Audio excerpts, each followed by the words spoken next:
कौमी असम्बली का इजलास इस वक्त जारी है और अपोजिशन इस इजलास से वॉकआउट कर चुकी है और मुराद सईद भी इज़हार ख्याल कर रहे थे। उन्होंने कहा है कि असम्बली तब चलेगी जब शहबाज शरीफ को पीएसी का चेयरमैन बनाया जाए। ये अपोजिशन की जानिब से डिमांड्स रखी जाती हैं।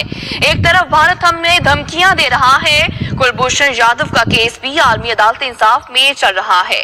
इसी पर बात करेंगे, शहरियार खान मौजूद हैं। शहरियार बताइएगा, अपोजिशन वॉकआउट करेगी, क्या मनासिर देख रहे हैं आप वहाँ पर? जी बिल्कुल, इस वक्त कोरम की निशानदेही भी कर दी गई है। जैसी अपोजिशन जो बातें बाहर गई हैं, साथ ही कोरम की निशानदेही कर दी गई है। इस वक्त जो है गिनती जो है वो शुरू करवाई जाएगी। इसके बाद जब अपोजिशन यहाँ से ऐवान से बात चली जाएगी, गिनती का अमल शुरू होगा। शायद खाकान अब्बासी खड़े हुए थे और उन्होंने कहा कि मैं पहले तो वो जो स्पीकर पर मैंने इल्जाम लगाया था कि उनका नाम शामिल है, वो गलतफहमी की बुनियाद पर अगर था, अगर वो किडनैप की कार्रवाई में नहीं है तो मैं उस पर माजरत चाहता हूँ।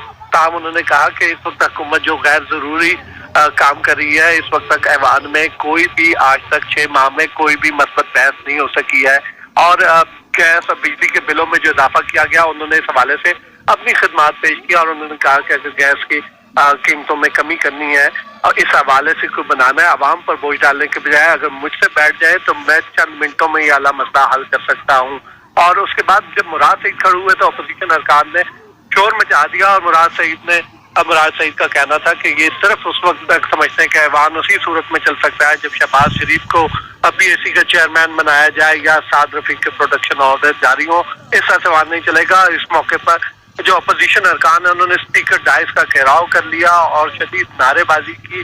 गैस और बिजली के बिलों में कमी करने के नारे लगाए जा रहे थे और फिर उसके साथ ही जब अपोजिशन अरकान जो है वो फिर जो है तमाम के तमाम वो ऐवान से बाहर चले गए और उसके बाद अब जो है वो गिनती का अमल जारी है।